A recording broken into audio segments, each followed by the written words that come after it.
Imagine standing in the heart of Siberia, shivering in sub-zero temperatures as raging winds howl around you, drowning out your thoughts. Optimism here is a luxury. Temperatures plunge to minus 40 degrees Celsius and snow blankets the landscape endlessly. Now imagine spending the next 25 years in the Soviet Gulag, one of the most brutal prison systems in human history. Frostbite could strike at any moment, and time is measured not in days, but in hours. For most, it would mark the end of the road. But for one man, Slavomir Rawicz, it was only the beginning of an extraordinary fight for freedom. Despite the overwhelming odds, Rawicz managed to survive his imprisonment. Along with 6 others, he plotted a daring escape from a Siberian labor camp. But escaping was only the start. Ahead of them lay a 4,000-mile trek across some of the planet's most unforgiving terrain. Starving, they resorted to eating bark and insects. They crossed endless deserts and hauled themselves up mountains that seemed impossible to climb. This wasn't just a journey toward freedom. It was a battle against the impossible. What's astonishing is not just that they escaped, but how. How did they outsmart their captors, survive betrayal from within, and endure such brutal conditions? What kept them going when all seemed lost? This is more than a survival story. It's a tale of perseverance, sacrifice, and unbreakable will. Join me as we dive into the life of Slavomir Rawicz, a man who proved that the thirst for freedom and the will to live can conquer even the harshest fate.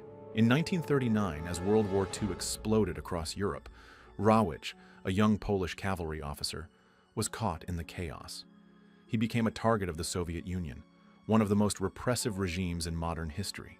Stalin's secret police, the NKVD, arrested him on false espionage charges. Despite Rawicz's denials, a sham trial sealed his fate.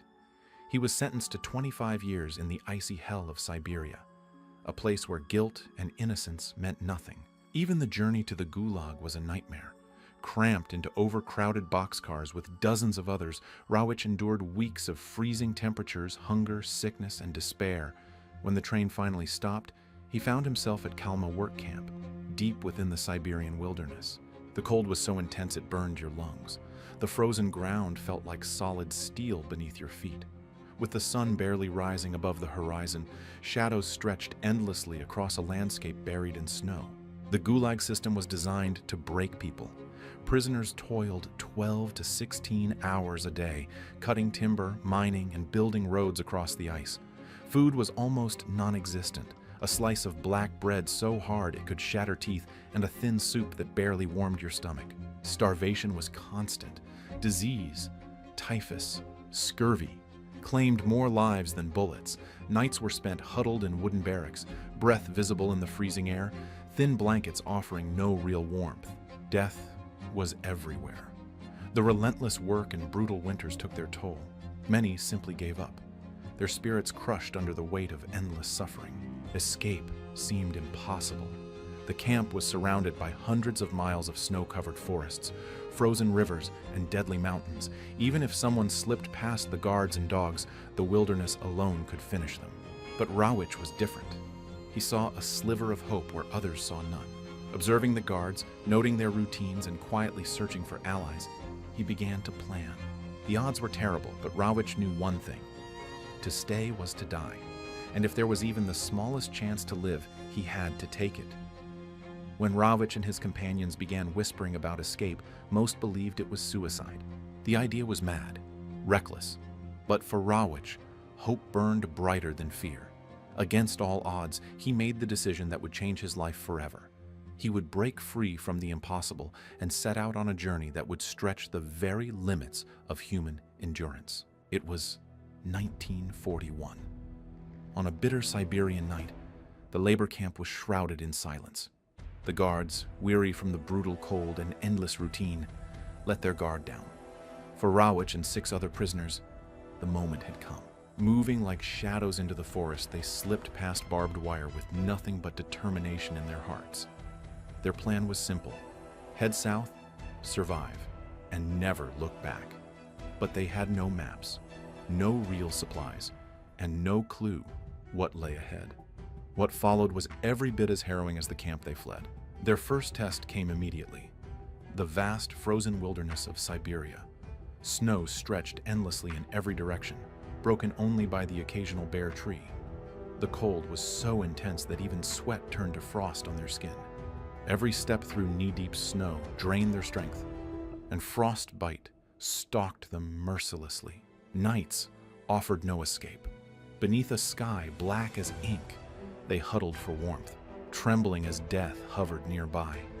But they pressed on, fueled by that distant flicker of freedom. As the days blurred into weeks, hunger haunted every waking moment. With no supplies, they were forced to live off the land. They scavenged insects, moss, and bark, anything that might sustain them. Water came from scraping ice off frozen rivers, each drop a reminder of how fragile life had become. They avoided all settlements, knowing discovery meant either execution or a one-way ticket back to the Gulag. The wilderness offered no comfort, just a brutal reminder of how small and powerless they were in a world ruled by nature. Weeks later, they crossed into Mongolia, but their nightmare was far from over. The next trial was the Gobi Desert, a land where blistering days scorched their skin and frigid nights cut through to the bone. Sand filled their shoes, rubbed their feet raw, and slowed every step. Food was scarcer than ever, water nearly non-existent. They dug for insects, hunted rodents, and drank from murky puddles when they could find them. The toll was obvious. Bodies grew weaker, movements slower. Some gave up. For them, the Gobi became their final resting place. But the survivors pressed on. Ahead loomed their greatest challenge yet: the Himalayas. The towering peaks of the world's highest mountain range were more than just obstacles. They were monuments to nature's power. Climbing them required everything they had left. Snowstorms erased their paths. Avalanches could bury them at any moment. The cold numbed their bodies and the thin air burned their lungs. Tensions rose. Hunger and exhaustion frayed nerves, and trust began to crumble. Fights broke out. Betrayals surfaced. One by one, members of the group fell, claimed by the elements, by illness, or by despair. Each loss tore at Rawicz, but he didn't stop. He pushed forward, driven by something stronger than pain: purpose. Frostbitten, starving, and grieving, he marched toward an uncertain hope. This was more than just a physical journey. It was a war of willpower. Every step south was a refusal to accept the fate others had written for him. Every mile was proof that the human spirit could endure even the most unimaginable suffering. And then, after months of torment, hunger, and heartbreak, they saw it. A distant glimmer on the horizon, the edge of an Asian nation, a land they had dreamed of for so long. They were close, but freedom still wasn't guaranteed. The final stretch of their journey would test them just as brutally as everything before. Who would make it to the end? And when would they finally be able to say they were truly free? Imagine, for a moment, having escaped a brutal prison camp, only to find yourself fighting nature's wrath at every turn. Malnutrition, frostbite, and exhaustion, all threatening your survival. Now, picture yourself embarking on a 4,000-mile journey across some of the most hostile landscapes on Earth. Every step feels like a battle against death itself. What would you do? Can you persevere in such conditions? Share your thoughts with us. Would you be able to keep going? Weeks of relentless ascent finally brought them to a land of green. They had crossed the vast, desolate snowfields, and now in British India, their liberation was within reach. The dream of freedom was no longer a distant fantasy. It had become a tangible reality. Rawicz and his companions wept, not just for the comrades they had lost along the way, but for their survival. Their absence was a silent tribute to the cost of their newfound freedom. His 4,000-mile trek across the Himalayas, the Gobi Desert, and the frozen wilderness of Siberia was more than a physical feat. It was an embodiment of endurance. It's about hope, perseverance, the will to keep moving forward, even when every circumstance conspires against you. But Rawicz's story raises deeper questions. How would we endure in the face of such adversity? If freedom were something we could purchase, how much would we be willing to sacrifice? What does it say about the human spirit that some can survive such horrific conditions and emerge not only alive, but driven to share their story with the world? Rawicz's tale is more than just a survival story.